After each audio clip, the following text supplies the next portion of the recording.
Hello and welcome back, my little pog champs, to set number 4 between the University of Hawaii going up against Fairfield. We have Cheesebrain hailing from Hawaii and Test 4 from Fairfield.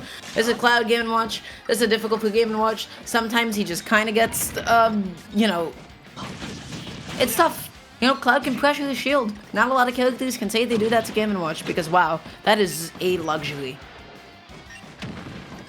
We'll have to see how this one plays out. Cheesebrain on that Cloud and Test 4 again on that Game Watch. And again, Fairfield falling too far behind through the past 3 sets. So this all for, that point differential that will be important later on in the season. That being said, Test 4 an early deficit here, and Cheesebrain with limit on deck. This is dangerous for Game & Watch. Who jumps right into the limit. Blade Beam gonna be bucketing one of those, so Cheesebrain just has to be a little bit mindful about their Blade Beam usage. There is a time and place, but when Game & Watch has more than enough time to bucket and you can't punish him for it, that might not be the time nor the place. Right now, Cheesebrain gonna be looking for one of those back airs, but finds the F tilt on the dash, and really like the way that he positioned himself until Test 4 felt like he had to come in and get space. Yeah, and I feel like Cheesebrain's movement right now is just on point. The way he's spacing around a lot of Test 4's movement. Good side B too to rack up all that damage off of the limit break. Ooh. Can he catch this recovery? Gets the F tilt. Is able to do so.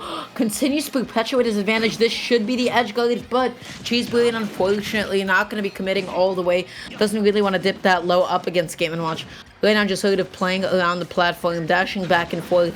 Test 4 just seems like they don't know how to initiate because, wow, Cloud walls people out, Ooh, and that up smash going to be able to take the stock. I really like Cheesebrain's use of F tilt as well. That F tilt has been really hard for Test 4 to deal with, and it's just been, it comes out so quickly that Test 4 doesn't really have a good answer for it. Wow, Test 4 really going for like a lot of get-up attacks from ledge. Cheesebrain is just nowhere near it to be hit by it. Keeps on just getting consistently punished for it. Sets up the edge guard with dash attack, ends up over-committing with the neutral air. And now they're just like kind of fishing for like a lot of falling aerials. They're like dashing, and they're gonna like jump in with like a nair, perhaps a falling forward air. I don't know, it seems like Cheesebrain kind of got the download right now. Oh my gosh. That's the up B spike. That's a 3-stock within, I don't know, 2.5 minutes. GG's. Well, you said you think they have got the download, and I was wondering after that first stock if he was going to be able to, when he had that pressure along the ledge in that first or second stock, I was wondering if he was going to go for this spike eventually because it would cover Game & Watch going low, and right there decides to go for it, and I mean, there's no way else to say it. This was a commanding win from Cheesebrain in game number 1. Yeah.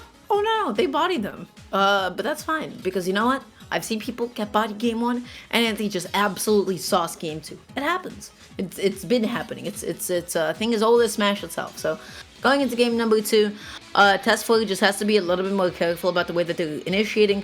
They have to be able to really follow a lot of Cheesebrain's drift if they're going to be going for edge guards.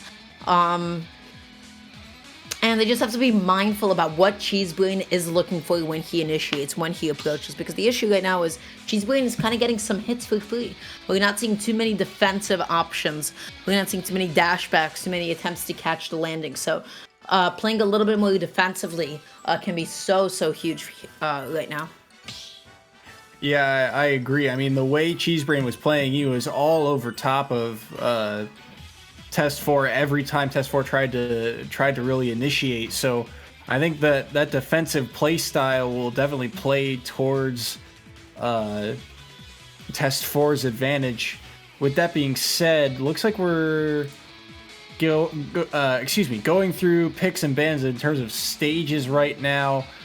Lilat, Battlefield, and Yoshi's off the board, and it looks like we'll be going to Smashville. Yeah, that's the stage that Game & Watch is still able to do, a good amount of stuff on.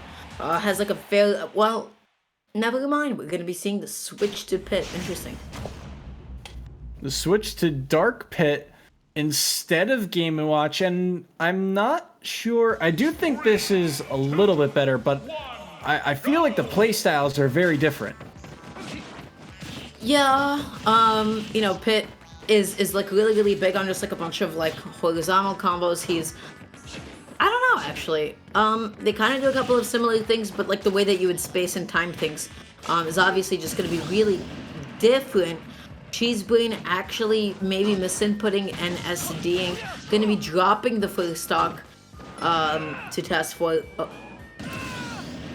An eye for an eye, I guess, is the story of this matchup. What is happening? Like, you know what? It's fine. They gotta shake it off. You know, Test 4 making it completely even with Cheesebrain right now. And now Test 4 has to find a way to get back onto the stage. Again, they just keep on going for these get-up attacks. And as a result, they just leave themselves so vulnerable instead of getting off the ledge.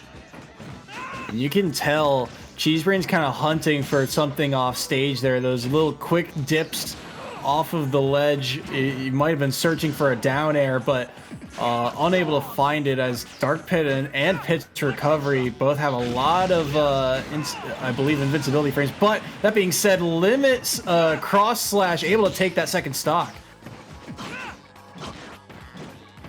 We're just starting some up air juggles right now. Cheesebrain controls the stage. Test 4 finds his way back on aggressively.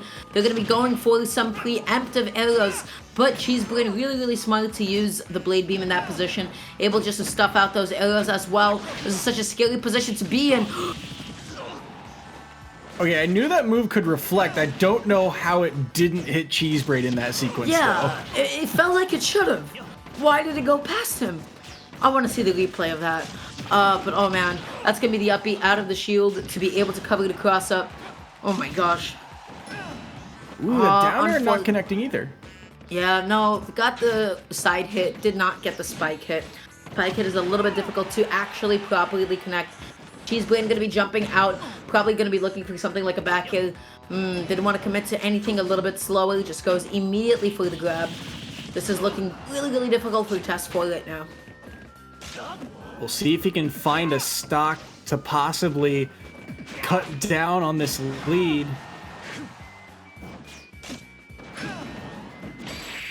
Yeah, that back heel is going to be able to do it. Test 4 time and time again. Just keeps on get-up attacking from the ledge. They make themselves a sitting duck. They make themselves so vulnerable. And you know what? We have just been seeing these punishes over and over again from Cheesebrain. So really good stuff to Cheesebrain, being able to close that one out. I don't understand how that limit blade beam did not actually end up connecting on Cheesebrain, so that's a little bit upsetting. That didn't actually end up taking place. Well, I mean, regardless, Cheesebrain with another solid victory. And despite how that match started, Hawaii once again coming out on top, up 25-1 now. And I mean, this is another massive win for Hawaii in an independent conference that has been very tightly contested. As we said earlier, Wichita State, that win kind of putting the pressure on teams like Hawaii and St. John's in that margin. Hawaii needed a win like this to try and keep pace, and they have certainly kept pace. Maybe can extend that if they get this point differential up, but we'll have to see if Fairfield can respond in the final set after a button check and after the break.